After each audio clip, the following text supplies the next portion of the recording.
Welcome back, guys. Today, actually, not. Uh, I don't have an intro yet. God damn it! But today, I hope you're having a horrible day. Screw you guys. All right, here we have more nonsense. God damn, can't even talk. So we have more nonsense. Happy Pride Month, by the way. But would a Pride Month be complete without the LGBT community trying to insert itself where it does not belong in anime? Oh man, this is gonna be a fun one. I haven't watched this full video yet, but I have seen some of it, and let me say, something tells me they're full of shit. And so here we are. Let's just fucking go into it. I've already pointed out like quite a few points that kind of shatter this illusion, but are Gojo and Ghetto gay? Let's just see what Jalamoth is cooking. JJK is a series rife with intrigue and mystery. Some questions are big and some small. Many things are vague, seemingly just because. The uncertain is certainly a theme in this world. But one question has been so trivialized, memed, and fought over that a lot of the nuance has fallen to the wayside. That question being simply, are Gojo and Ghetto gay? The debate online about where these two men fall exactly on the scale between friends and lovers. If you guys are wondering, the answer is fucking no. They're not fucking romantically involved whatsoever. This has been kind of muddied in terms of discourse. The people who want the two to be lovers refuse to see the story any other way, but so do the people vehemently against this idea. To some, it isn't even a question, and to others, the question itself kind of is the answer. Many might argue that the two don't do anything in this series overtly romantic towards each other, so what's the point of even discussing this? I mean, in Gojo's past arc, we even find out that he has the beautiful Waka Inui as his phone's lock screen, which narrows our options down to the guy being straight and a little zesty, or a bisexual icon. Bicon? But taking that one piece of evidence and extrapolating it to the rest of the series would be doing Gege's writing a massive disservice. He's constantly walking this slack line of keeping them friends, but implying that they're a little bit more than that. For reasons we'll touch on very soon. No, he doesn't. Okay. This shit's so fucking annoying. So this is the same shit that happened with Naruto and Sasuke. I don't know if you guys remember. We're gonna pretend like, oh no, it wasn't like this because they're married now. Obviously, we saw that in their conclusion. Spoiler alert, they don't both die, and like some people, and we get to see the conclusion after the end of their main series. And oh, go figure, they both get wives. It's fucking crazy. It's almost like everyone was saying, "Oh, they're not gay." It's called being fucking shonen friends. It's called being friends.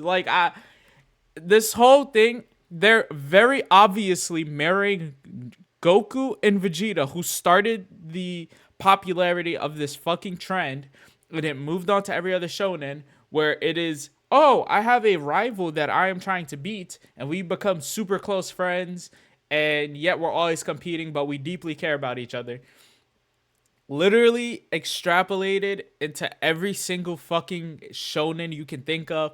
The same argument is made for Deku and Bakugo that they're gay. And the craziest part about all of this, we're gonna get into it. I'm sure it's gonna be a good point for me to bring up how many gay relationships are already in these shows, which kind of destroys this whole argument. Well, they're gonna keep it vague because Japan is just so old school that they just can't accept gay or bisexual people. Fuck, Jesus Christ, bro. Sometimes you guys learn need to dig go past the outside, surface okay? level and look between the lines to see the implications at hand. Because for how vague they keep this topic, there's a shocking amount to say. The reason this is so surprising to some is because Jujutsu Kaisen is really anything but a romance story at first.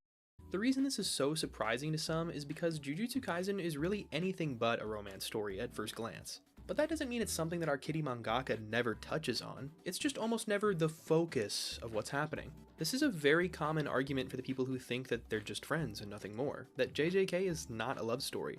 But this line, that's not the argument. The argument is they're not fucking gay. Like, very obvious. The argument is those two are not romantically involved. There's literally nothing in the manga to say so.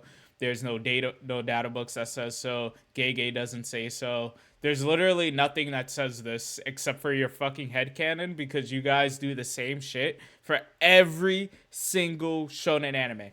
Like, this is why nobody takes it serious because it's literally done for every fucking Gon and Killua, Naruto, Sasuke, Bakugo, Deku, Goku, and Vegeta somehow, even though they're both fucking married. Like, this literally happens for every single anime. So, no, I'm not taking it fucking serious. This is so stupid.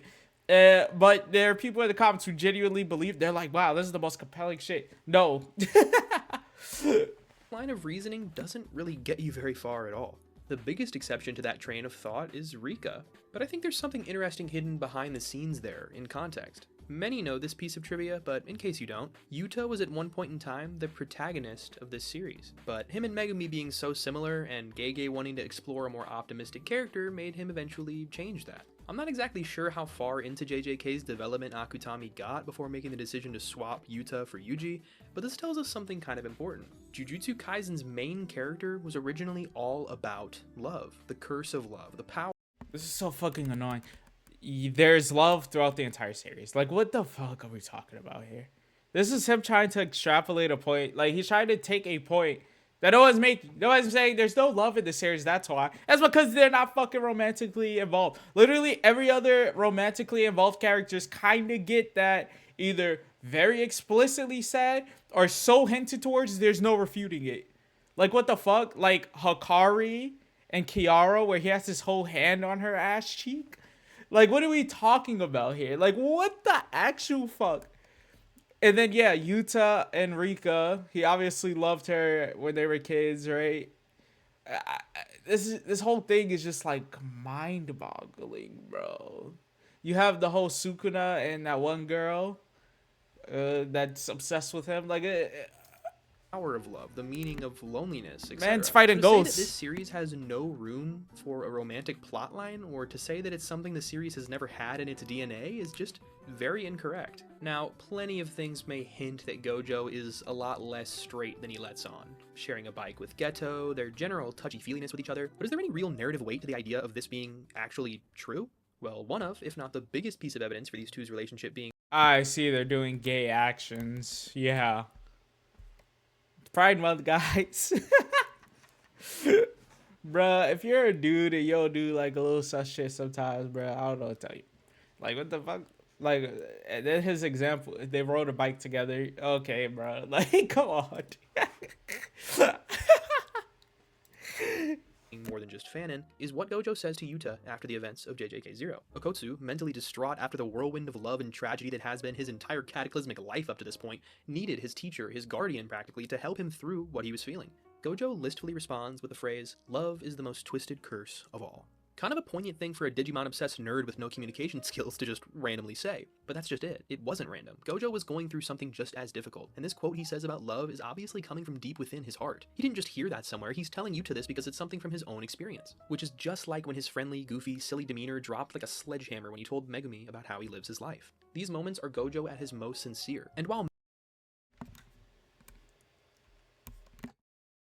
many people have issues with the idea of Gojo being a quote-unquote father figure to his students, me included in some situations. Do you think maybe Gojo said that because, one, when the author's writing this story, he made Gojo not, like, retarded, and he has a brain, and maybe the entire plot of that movie and that section of the manga is possibly, I don't know, about this kid who literally loved a girl so much he turned her into a fucking curse, and maybe that's what Gojo's reference. Like, he's just not stupid. Maybe he understands. He also has a family. He also has friends that I'm sure he loves. Like, it has to be romantic love. Like, bro, what is the argument here? Obviously is at bare minimum the annoying older brother you can turn to when shit starts to get real. A guardian doesn't have to be your parent or even someone Guys, is having feelings gay?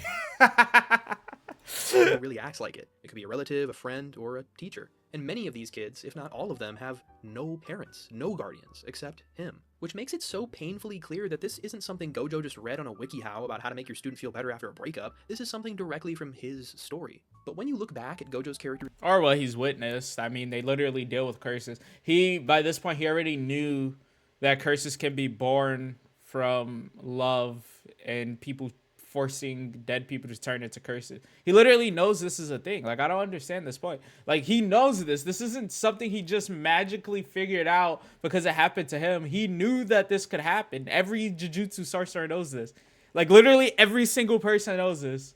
This is not some crazy revelation. Love is the most twisted curse of all literally cannot be about anyone but Suguru Ghetto. And as if to shut down the rumors of the people thinking this was referring to Shoko or something, Kage included the trivia that Shoko would rather be dead than ever be stuck dating either of them. Homies, is it gay to love your friends? Like, what? This shit is wild, bro. Is it gay to love your friends? Alright, I hate y'all motherfuckers, bro. These two. So pretty much the only way to take this is that Gojo feels that his love with Ghetto, be it romantic or platonic, was a curse, the saddest, most influential thing to ever happen to him. This is something that gets explored more, surprisingly, in a place many may not have thought to look. Season 2, opening number 1, Where Our Blue Is. The first intro to Season 2, fittingly, is all about Gojo and Ghetto's relationship with each other. It's also one of the greatest themes ever put to the screen, but that's a topic for a different week. Something that becomes yeah, it's about their friendship. Correct. very obvious about this song when you look into it is that it is indisputably clear that the lyrics are about these two. So what does it tell us that the album art for the track is this? I will now read you an excerpt from this beautiful song, and I want you to keep it fresh in your mind that this poetry is written from the perspective of Satoru Gojo about Suguru Ghetto, which I will remind you again is not something up for debate. Do you have any proof of this? There's nothing to block the front of my eyes. Your silence, it becomes inaudible. Even if these days fade away, even if I've come to know your scent, different from mine, in the depths of eternity left behind, it's like a quiet love in the summer, like colors running down my cheeks.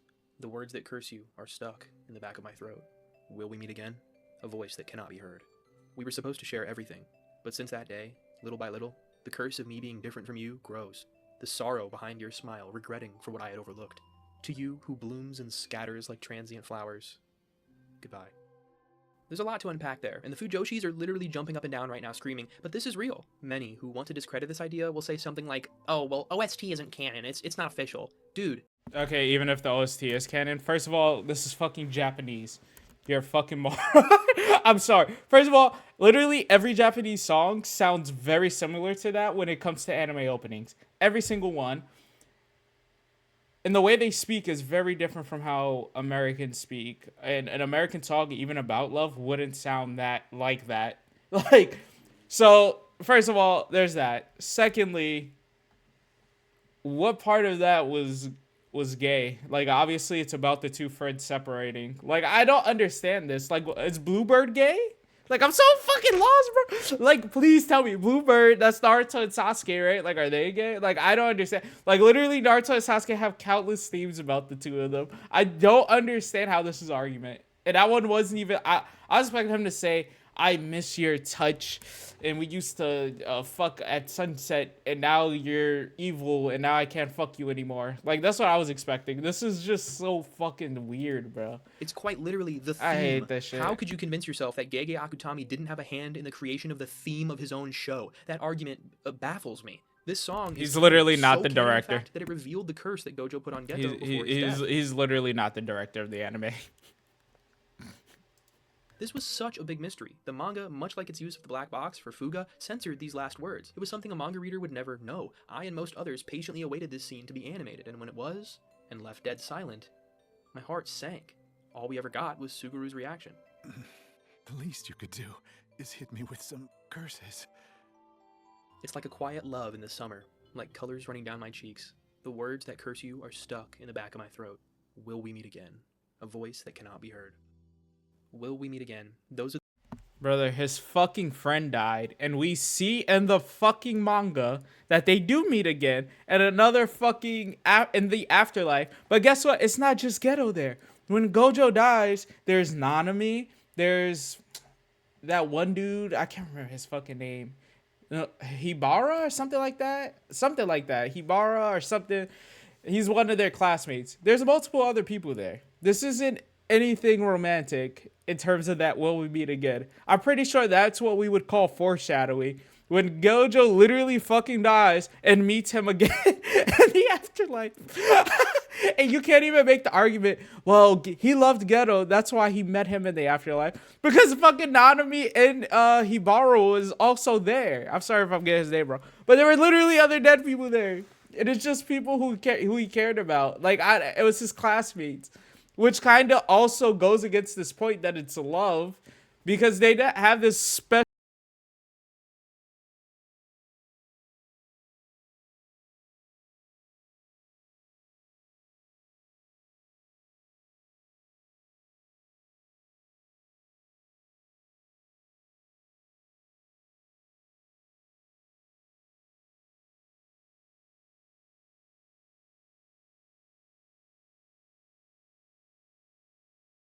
The words Suguru died with, the words we never heard, the words Gojo took to his own grave. And tragically, Gojo's curse came true. They did meet again. Yeah, Satoru. This makes me wonder, without Gojo's curse, would Kenjaku have ever even inhabited Ghetto? Whether or not that's the case, Gojo set it in stone in the eyes of fate. That wasn't Gojo's words. That was a fucking intro. What are we talking about? Are we talking about the intro still? The intro words? We know this isn't Gojo singing, right? Like, what? It's a tragic, very tragic turn in Gojo's life, but spoilers, it's not all that bad. Because this curse bound them by fate and came true in death as well. They did meet again. But instead of discussing this masterful airport scene, He didn't curse him. That's why there's one other Ghetto lyric. asked him to. Am I bugging? Did Ghetto not just ask him to curse? He said, at least curse me. So that means Gojo didn't curse him, because what he said could have been a curse. Because if you just get cursed, why would you ask? You could at least curse me. Like, that makes no sense. What? I think needs to be analyzed. I'll be throwing it up on screen now because, respectfully, I don't want to embarrass myself with my less than stellar Japanese, but it's the lyric that read something like, just a silent love. Now, in English, we only really have one word to portray the concept of love. Sure, there's adoration, like, I guess, but in many other cultures, there's a wide array of ways to express love.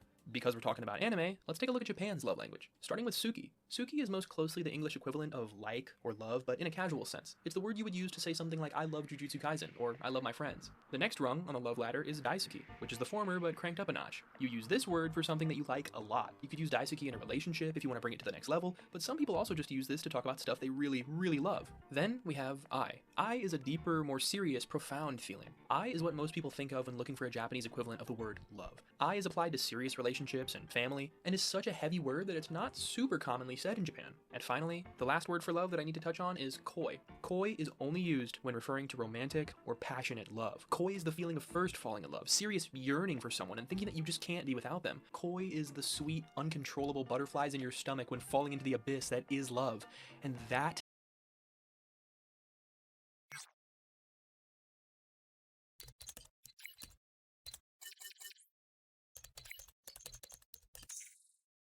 Yeah, let's just fucking fact check this shit.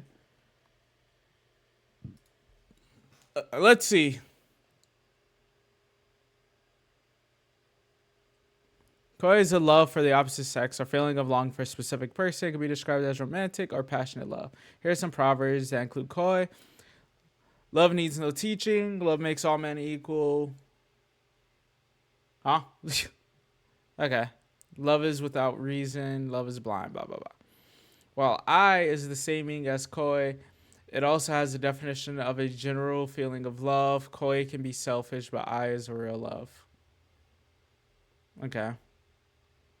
So it looks like he's pretty much right in terms of this. Runai, kanji, English word for love. Okay.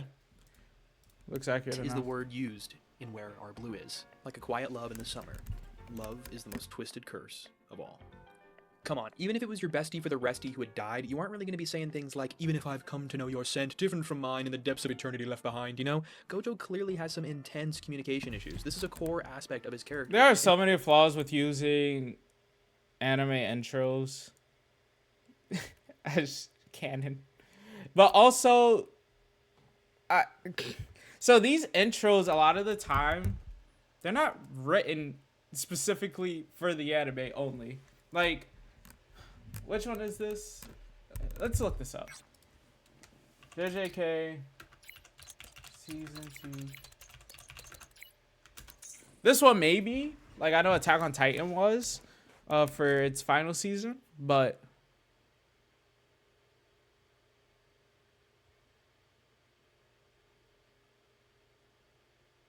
So, Eo no Sumika.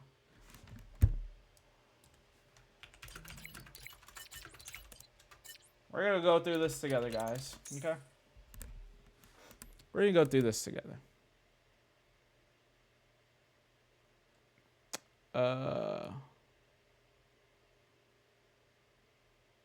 Who the fuck made this?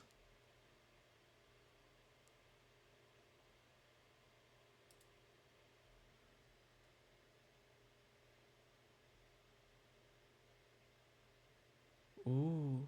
Okay, so it looks like it was this made?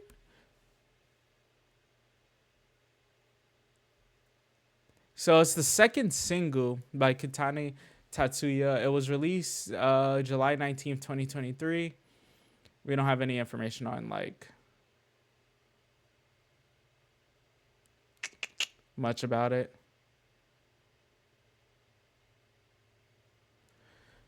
But anyway, it easily could have just not been only for JJK is my point. Let me see.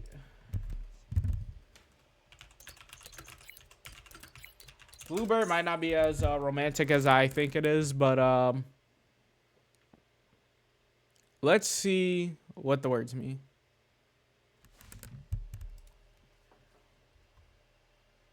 Naruto lyrics, English.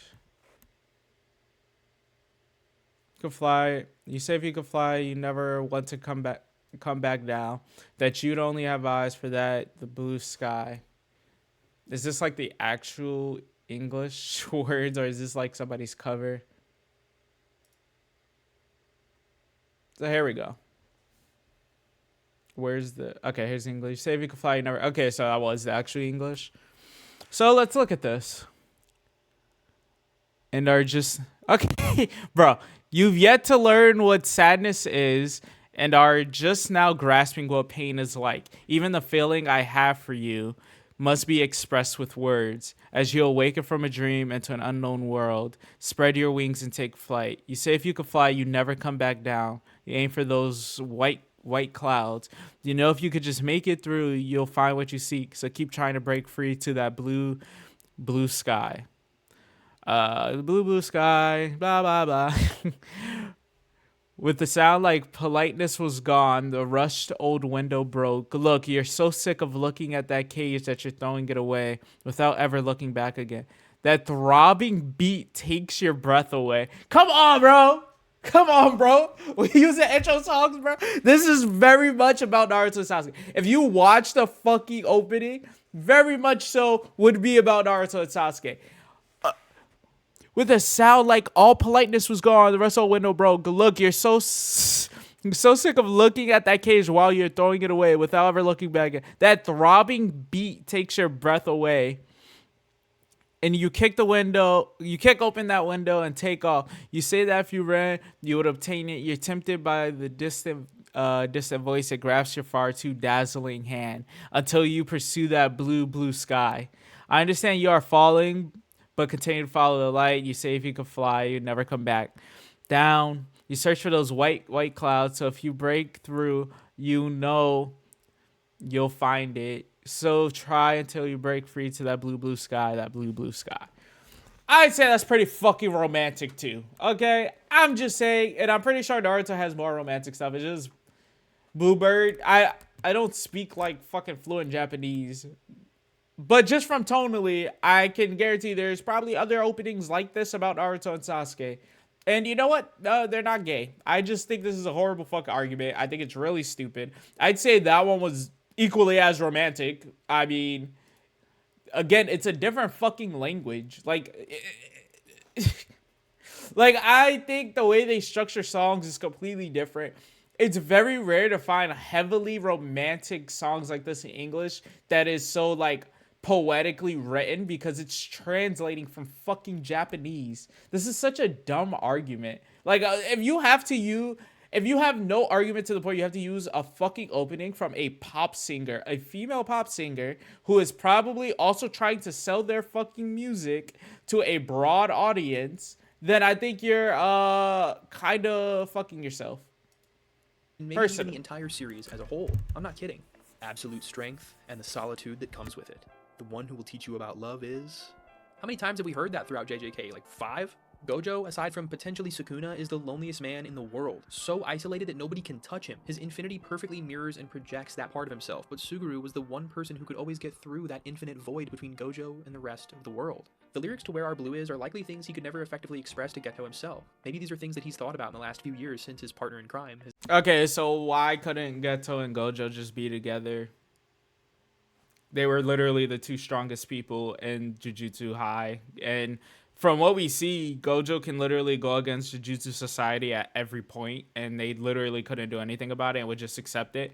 So you're telling me he would fucking sooner save the vessel of Sukuna before being gay? Like, that's more of a taboo, in your guys' opinion. The literal fucking devil. He literally saved the devil in their eyes. That is somehow less taboo than them just being gay. They were already for a long time. They were on equal footing. They were equally considered the strongest. That's literally an entire plot point. So let's see. Maybe he explains his reasoning here. Gojo died on the same exact day of the year. Seems a little romantic, I guess, in a morbid kind of way.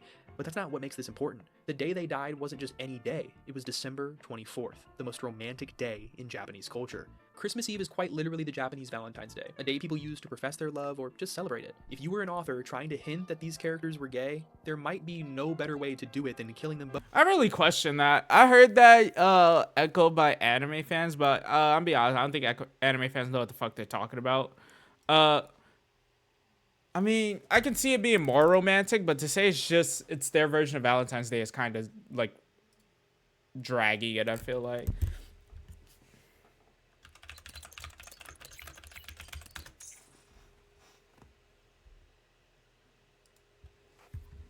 Maybe, but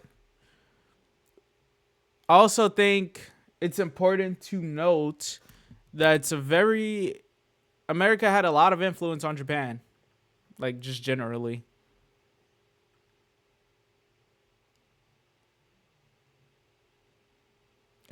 I think there's also a very important point, Chris, is in there. It's not religious at all, really, to them. Which, from us here, it's not religious at all. Friends and couples have parties, make plans for meetup, dinner, celebrate as much as they can. So it's also for friends. Oh. It's also romantic. But that's Christmas Eve, not Christmas Day. I think yeah. Because I just realized that, yeah, Christmas is the 25th. So 24th would just be, yeah, okay. So he might be right in terms of the date. But I also do think it's important to note that also said it's for friends. So both on the most romantic day of the year. While all of this is they say directly was it the 24th or the 25th? Solitude that comes with effectively express, but that's just celebrate it. There might be no meaning to the two being in a straightforward black and white romantic relationship. Okay, I can't find it. I think he said 24th though. Nuance. Gojo and Ghetto weren't in a relationship. I'll say that with my whole chest. It just didn't really go that way. But every shred of evidence and context is pointing to the idea that they both wanted to be. But because of their responsibilities, how busy and hectic their lives were, they're stuck. You have literally shown no context that they wanted to be in a relationship. You have shown literally nothing. We are over 10 minutes in. You have shown not a single thing. Your only argument has been Gojo said something we didn't see on screen and an opening. That is your argument. This is every shred of context. I just wanted to make sure you are all tracking this. It was against them. And these two men, so torn on ideals, chose that it would be easier to reject the other than to embrace him. Before Gojo got to say how he felt, if he ever would have, it was too late. Ghetto had already strayed too far down the wrong path. I think it's clear these two loved each other and would have likely done something about it if it weren't for their insane and tumultuous current circumstances. This is so much. If you guys are wondering, Gojo and Ghetto are the JJK version of Goku, Vegeta, Naruto, Sasuke, fucking Gon, Killua, Deku, Bakugo. This is very common in anime. They're very close friends. Yes, they love each other. Yes, they feel like they're brothers. I think brotherly love is probably the number one thing. Uh, I also think the day chosen. Again, he's fighting Sukuna, and I think he chose that day. I'm gonna actually completely destroy the shit, right? So I'm pretty sure he chose that day not because it's fucking romantic, but because he knew he was gonna fucking die. We know that he knew this because they had a backup plan for Yuta to take his fucking brain and put it in Gojo's body and take his body. So he knew. So if that was the day they put Ghetto as dying, then maybe he knew he was going to die and thought it would be a nice way to end that it was on the same day. Not that he had romantic feelings for Ghetto. Like, you can say that was the author's point, but again, there are characters in the show who are gay, which kind of just completely destroyed this concept that gay really just had to hide it.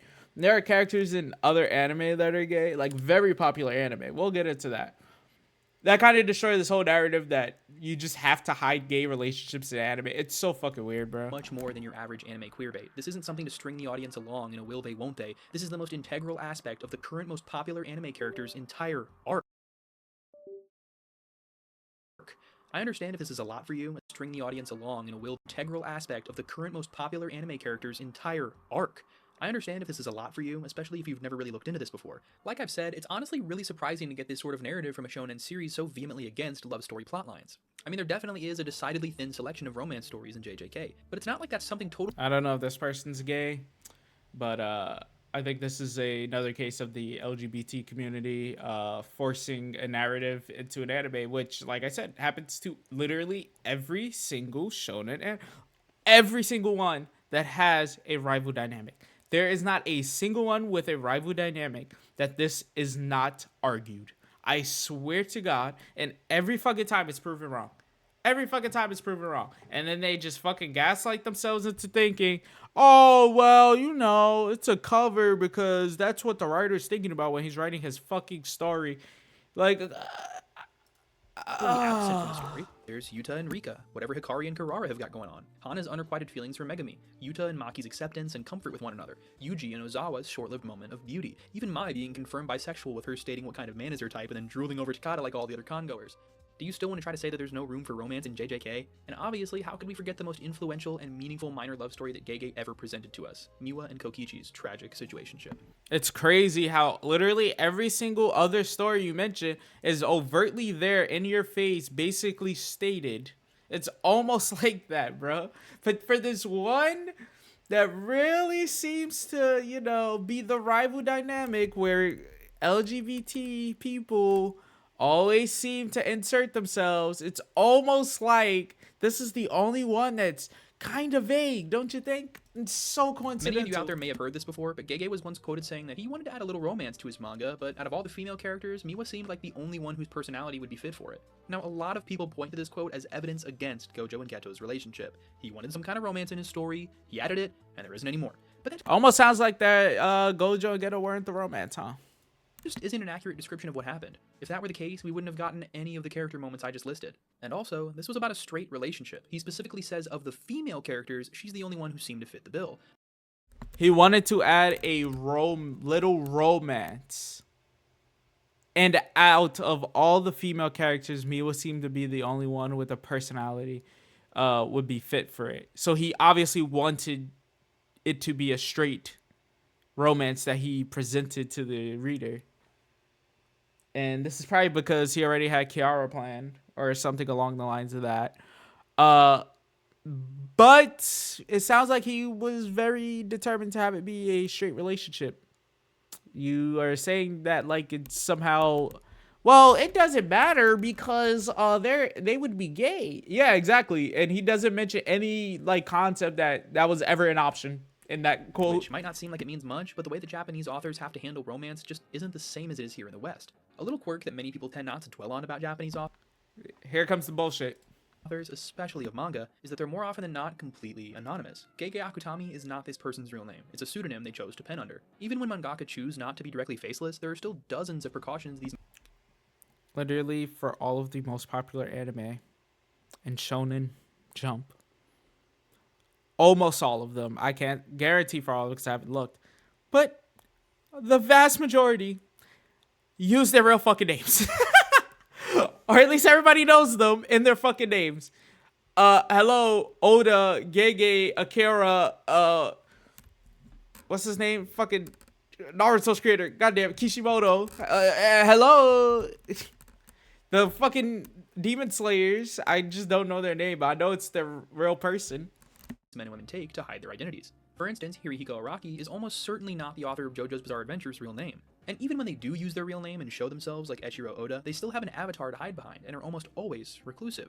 Have you ever thought about why that is? If you don't have the misfortune of knowing already, the reason so many Japanese authors tend to hide from the public is a legitimate appeal for their own safety. I'm aware that this is a generalization, but the fandom culture in Japan is just different than it is in a lot of other places in the world. Now, The United States has significantly higher crime rates than Japan. Actually, most places in the fucking world do. This is a horrible argument, really stupid. Just because fan culture could be as crazy as it wants to be over there, the chances of them being killed is still significantly higher just by leaving that country and coming here. I think this is a bad argument. That might be true, but I also do think like this whole argument for why necessarily is kind of dumb. It's probably because they just don't want them to deal with harassment more so than safety. Media obsession to an unhealthy, unparalleled level is something the whole world at large has to deal with. Think the Bjork stalker. Obsessiveness to the point of being a danger paired with a highly... Perhaps this poor man received death threats in the tens of thousands upon killing off the most minor, nothing characters. And obviously, the bigger the character, the more pushback, threats, and overall controversy the whole franchise can find itself under. This is why AOT shifted from its original plan of being a one-season anime where everyone dies to a 4-season odyssey where good guys beat the bad guys and a surprising amount of people get spared and redeemed. Now, am I trying to say that killing a character and revealing that they're gay are both equally controversial? Not here, but in Japan, being gay is a way bigger controversy than just axing someone. The author of Demon Slayer, one of the best-selling manga of all time, considers himself a they/them. My Hero Academia, there are 2 trans characters. In JJK, there is a trans character named Kiara and a pretty major fucking character in Hikari. A pretty fucking huge. This is not some weird side character that, oh, he only appeared once. Who's dating them? This is Hikari, who is one of the biggest characters in the fucking show. It literally carried one of the characters that carried the color games. Like, this is not a small character. This is not a nobody. And you know what's crazy? No one gave a fuck. No one gave a fuck. Traps are actually insanely popular in Japan. And a lot of such shit happens with traps, too. It's insanely common in anime and manga. This is what I'm talking about. So the LGBT community, especially the ones in the West, like to paint Japan in general as like this super oppressive towards them, fucking regime that just hates gay people and trans people and XYZ. Meanwhile, literally in manga, there are so many contradictions to this idea that it just blows my mind. People are still trying to say this about a place that they have surely never been and most definitely have not lived. And it's really just disgusting. The reason it's disgusting is because you guys are pushing a narrative that Japan is like this stagnant place that just can't change or hasn't been changing for like decades now. It isn't significantly more accepting of things than it was in the past. Like, again, all of those cases of trans and gay characters that I mentioned, these are in the biggest manga of the generation. These are not small manga like here and there. These are major fucking production. We're talking about My Hero Academia, Demon Slayer, fucking JJK. These are fucking major. Okay? When it comes to lesbian relationships, there's a lot more of those in anime as well.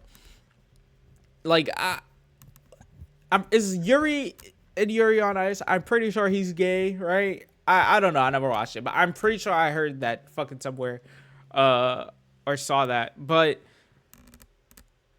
this whole idea just literally falls apart if you look at the most popular manga of the age.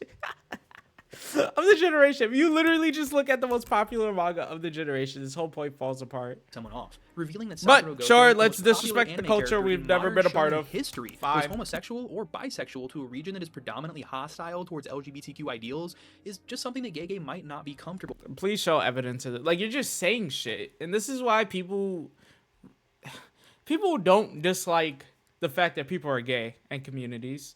That's really not the big issue. The issue comes in with shit like this, where you use your identity to try to, one, insert yourself where you don't belong and force this idea on people when it's obvious bullshit. When you're using, well, the intro song was kind of romantic. Yeah, so is the ones about fucking Naruto and Sasuke. It's almost like these songs are made by fucking artists, and a lot of the time they're female artists who write about love very often in their fucking writings. Like, what? Oh my god, bro. And then you use this to try to make a PSA about a country you have literally never been. You show no evidence that Japan is this horribly homophobic place. I'm fucking done, bro. I can't finish this shit. I think I've seen part of this. Let's see what he says about Kiara right here. Let's go. Risking. Let's To an American, this may sound archaic, but it wouldn't be far-fetched to say that revealing such a thing could get Akutami countless death threats, more people than ever trying to find out his real identity, boycotting. He literally already got this from killing Gojo. He gets this all the time. They already get this shit. No matter what they do, they get this. Like, this argument is so fucking brain dead. This literally already happens. It happens to everyone for the dumbest fucking reasons. Why didn't he get it for Hikari? Again, this isn't some tiny character. Hello, let's see. Removal of JJK from Shonen Jump entirely. Many of No, them may be what saying, not? well, what about characters like Kurara, someone who's outwardly, if a little nonchalantly narrative-wise, queer? Or what about queer characters from other massively popular series, like One Piece's Bon Clay, who's one of, if not the biggest non-binary icon in the anime scene? Well, what separates them from someone like Gojo, like I was saying, is that he's kind of the biggest thing in the entire goddamn world right now. I mean, as phenomenal of a character as... Are you fucking joking, baby? You don't think Hikari was a bigger character than Gojo when Gojo was sealed away? No one even was thinking about Gojo for like 3 fucking years. Like, are you serious? This is your argument that because now Gojo's the... What about the beginning of the story?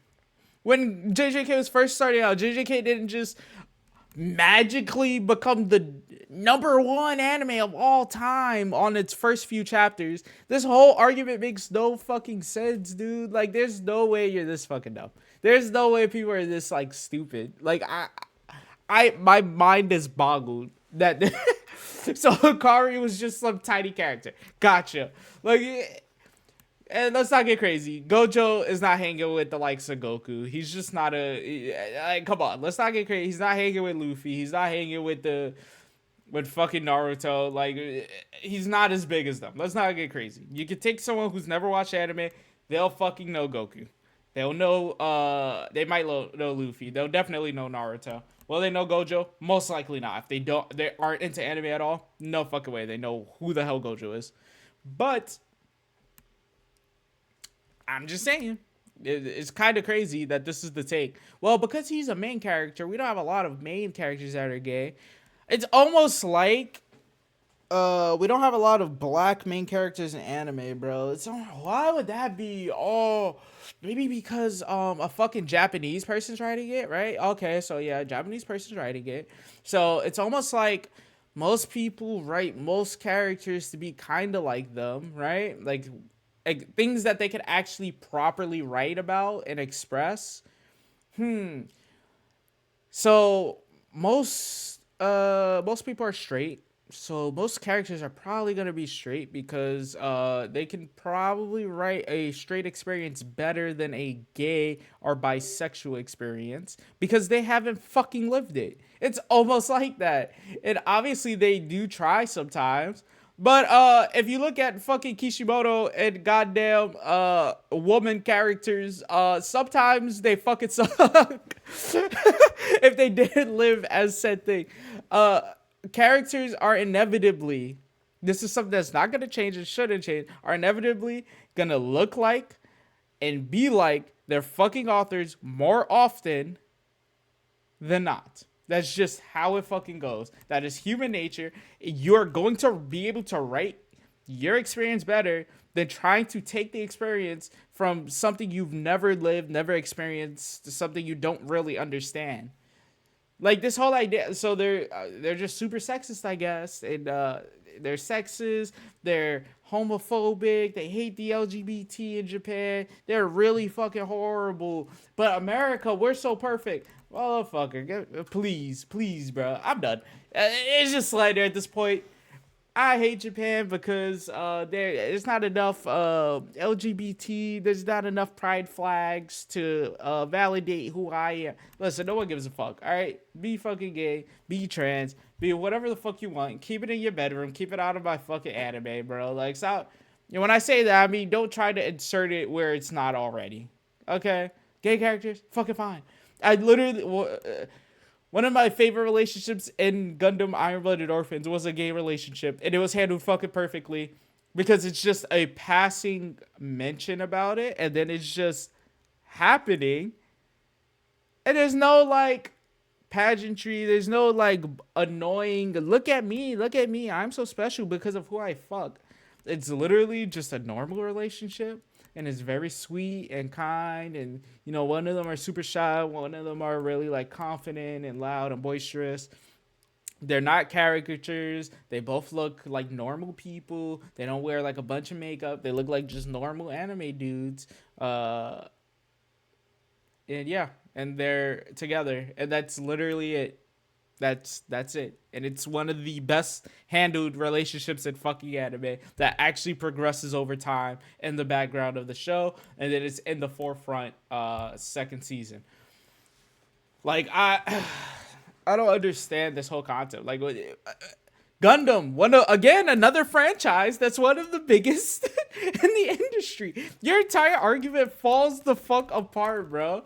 And this wasn't a character that nobody knew. He literally has a major moment, and something happens in the show, and I'm not gonna spoil it because more people need to watch Gundam Iron-Blooded Orphans. That show is so fucking slept on. This is just the whole I want everyone to be gay just because. It's the LGBT community does this. It annoys fucking everybody. Again, it has nothing to do with who you're fucking. It's just that you guys did this shit for fucking years when it came to Naruto. It's fucking annoying, bro. Let the author write their story. If he wants to present the character as being gay, I guarantee you the fucking author would. Shonen Jump's not gonna remove JJK. If he came out and made Gojo gay in his last in Gojo's last chapter, you really think that they would pull JJK from Shonen Jump? Like, do you guys is there anyone who actually believes what this man just fucking said? Like, is there anyone who believes that shit? JJK. Do you know what money is? Do you know what companies care a lot more than societal norms? They care more about money than anything, really. Morality, they'll throw that out the window. JJK has made them a shit ton of money. And will continue to make them a shit ton of money. Gojo could be fucking trans. He'd come out as trans and fucking wear dresses and do makeup, everything. And the JJK would still be up there. Like, this is so fucking stupid. Anyway, let me know what you guys think. Do you think Gojo's gay because he has feelings and he has a fucking intro song that can be married in a lot of anime, like Naruto, about Naruto and Sasuke? Is he gay now? What about Demon Slayer? Is it about incest? Because there are songs about love in that show, and his sister's there, you know? Well, maybe he loves Inosuke. Oh my god, Tajiro's gay this whole time.